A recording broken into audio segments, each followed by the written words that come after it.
काम्पिल्य नगर में आसीत काम्पिल्य नगरे सोमयाजि कुलोद्भवः दीक्षितो यज्ञदत्ताख्यो यज्ञविद्या विशारदा। भगवान श्री राम के यहाँ जब श्री राम का अवतार नहीं हुआ तो वशिष्ठ जी को ये पता चला, ये जब दशरथ जी गए कि श्रवण समीप भये सिद्ध के सा मनहु जरठ पनयथ युगोदेशा।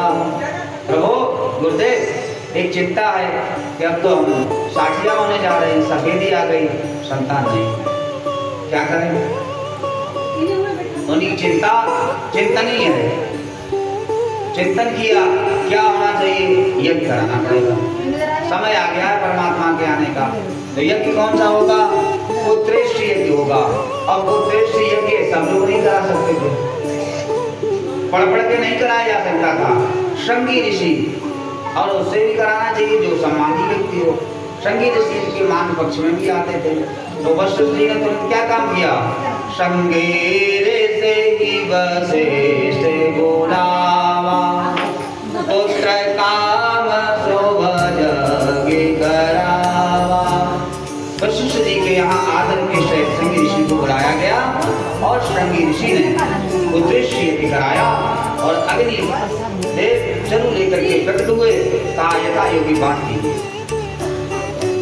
अभिप्राय कहने का ये है कि जैसे उस समय श्रृंगी ऋषि पुत्रेष्ठ यज्ञ कराने में समर्थ थे, वैसे ही ये यज्ञदत्त नाम के व्यक्ति ब्राह्मण देव सोम यज्ञ कराने में प्रमुख थे। बहुत ज्यादा इन्होंने यज्ञ कराए, प्रतिष्ठा बन गई और कराते यज्ञ कराते वेद वेदांगों के ज्ञाता बन गए, प्रबुद्ध हो गए, वेदांत आदि में दक्ष हो गए, निपुण हो गए। अनेकानेक राजाओं ने उनका सम्मान किया, परम उदार भी थे, यशस्वी भी थे। अग्निहोत्रादि कर्म किया करते थे, त्रिकाल संध्या करते थे और उनका जो स्वरूप था चंद्रबिंब के समान आकृति वाला था। जैसे चंद्रमा का, पूर्णिमा का चंद्रमा जैसे दिखाई पड़ता है, शीतल तेजवान, ऐसे इनके स्वरूप को देखो, बड़ा शांति मिलती थी, सही शांत स्वभाव था। आवेद गुण निधर्नाम दीक्षितस्यास्ति वै सुदाः क्रतोपनयनः सोष्टौ विद्यां जग्राय भूरिशाः तपित्रान विद्यातो द्योतकर्मरतो भवतः।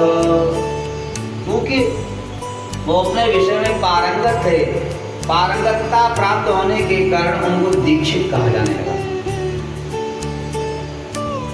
अब उनका उपनाम भी दीक्षित पड़ गया।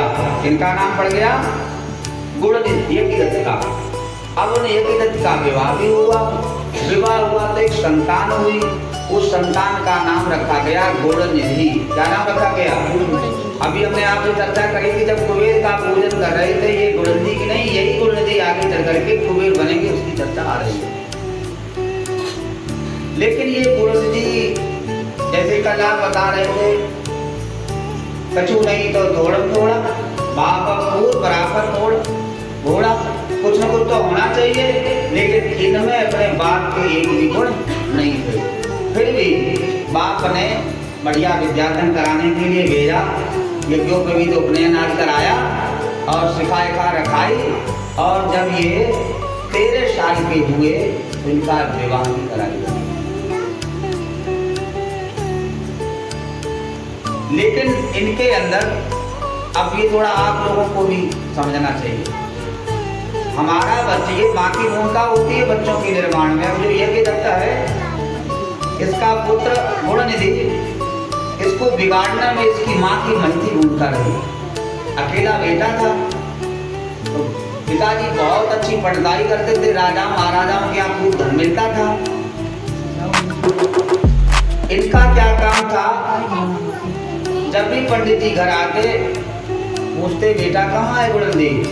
बस पूजा पाठ वेद अध्ययन करके बस अभी अपने 2-3 साथियों के साथ चर्चा करने के लिए निकल गया। और वे चर्चा क्या करते थे? वहां जाकर के